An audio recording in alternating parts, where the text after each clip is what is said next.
buildings and structures, and their value is placed at $146 billion.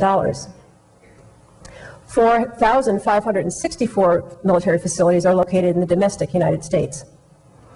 These official numbers are quite misleading, however, as to the scale of overseas basing because they exclude the massive buildup of new bases and troop presence in Iraq and Afghanistan, as well as unacknowledged facilities in places like Israel, Kuwait, the Philippines, and many other places.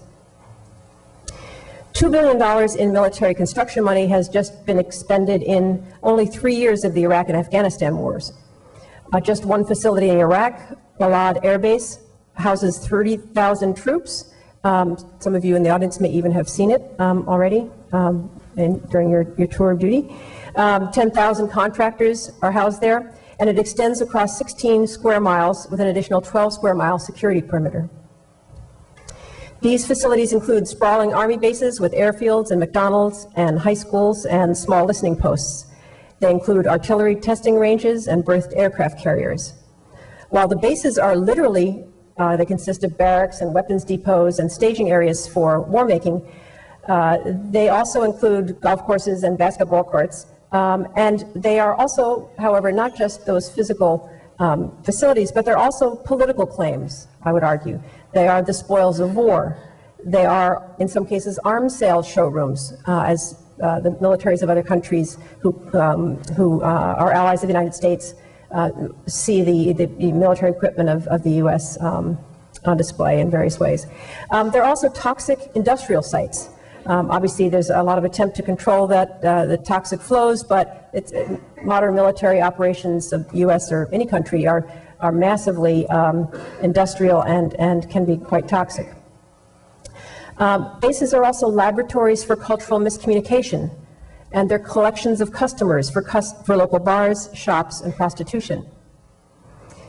The environmental, political, and economic impact of these bases is enormous, as you well know. While some people benefit from the coming of a base, at least temporarily, most communities and many within them pay a high price. Their farmland taken for bases, their bodies attacked by cancers and neurological disorders because of military toxic exposures, their neighbors imprisoned, tortured, and disappeared by the autocratic regimes that have sometimes survived on U.S. military and political support, given as a form of tacit rent for the bases. Military bases should also include the 11 U.S. aircraft carriers, as the U.S. Navy refers to each as 4.5 acres of sovereign U.S. territory. These are sort of movable bases. The picture of military access also includes U.S. military training of foreign forces, joint exercises meant to enhance U.S. soldiers' exposure to a variety of operating environments, and legal arrangements made to gain overflight rights and other forms of ad hoc use of territory, as well as to pre-position military equipment. In all of these realms, the U.S. is in a class by itself, no adversary or ally maintaining anything comparable in terms of its scope, depth, and global reach. These three elements come with problems. The training programs sometimes have strengthened the power of military forces in relation to other sectors within those countries, sometimes with fragile democracies. Fully 38% of those countries with U.S. basing were cited in 2002 for their poor human rights records. The exercises have sometimes been provocative to other nations, and in some cases have become the pretext for substantial and permanent positioning of troops.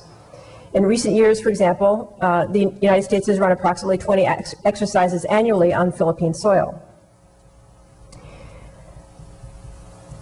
Given the sensitivity about sovereignty or the costs of having the U.S. in their country, and again, imagine the Chinese attempting to negotiate, or even the French attempting to negotiate a military base on U.S. soil. And one can imagine the sensitivities. There are elaborate bilateral negotiations that end up exchanging weapons, cash, and trade privileges for land use rights and overflight. Less explicitly, but no less importantly, rice import levels or immigration rights to the U.S. or overlooking human rights abuses have been the currency of exchange for base rights. Bases are the literal and symbolic anchors and the most visible centerpieces of the U.S. military presence overseas.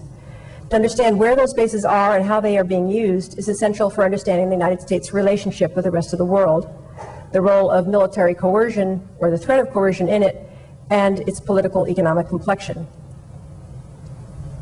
Okay, let me give you a couple of other examples of, well, first of all, starting with Guam. As you all know, you have almost a third of your land area in U.S. military basing. Okinawa is in a somewhat similar situation, the closest parallel to Guam in many ways, and I know you've had a lot of people coming back and forth and discussing that because of that similarity.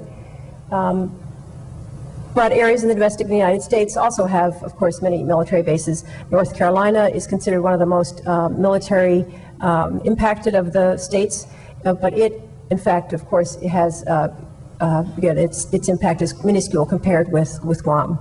Fort Bragg is a very large base here that I worked on, and in the city of Fayetteville right next to it. That's one of the largest bases in the states, but again, proportionally, nothing really quite compares. Okay, let me also just point out that the way in which bases have emerged over time, the history of that basing is very significant. When one wants to understand why the bases are in Guam, why the bases are in Kuwait, why bases are anywhere around the world, each of those bases has a distinctive history, but they share some things in common. But let me first ask, what are bases for? Foreign military bases have been established throughout the history of expanding states and warfare. They proliferate where a state has imperial ambitions, even though either through direct control of territory or through indirect control over the political economy, laws, and foreign policy of other places. Whether or not it recognizes itself as such, a country can be called an empire when it projects power, substantial power, with the aim of asserting and maintaining dominance over other regions far from itself. Those policies succeed when wealth is extracted from peripheral areas and redistributed to the imperial center. That's the historical and social science definition of empire. Empires then have historically been associated with a growing gap between the wealth and welfare of the powerful center and the regions that it dominates. Alongside and supporting these goals has often been elevated self-regard in the imperial power, or a sense of racial, cultural, or social superiority. So when the British controlled India, again, it benefited economically. When the British talked about their relationship to the Indians, it was often, again, with a strong sort of sense of cultural superiority. The descriptors empire and imperialism have been applied to the Romans, the Incans, the Mongols, the Persians, the Portuguese, the Spanish, the Ottoman, the Dutch, the British, the Soviet Union, China, Japan, and the United States, among others. Right? So there have been there's a long list of people of states that have, again, tried to exert imperial control. Despite the striking differences between each of these cases, each of them used military bases to maintain some form of rule over regions far from their center. The bases eroded the sovereignty of allied states on which they were established by treaty.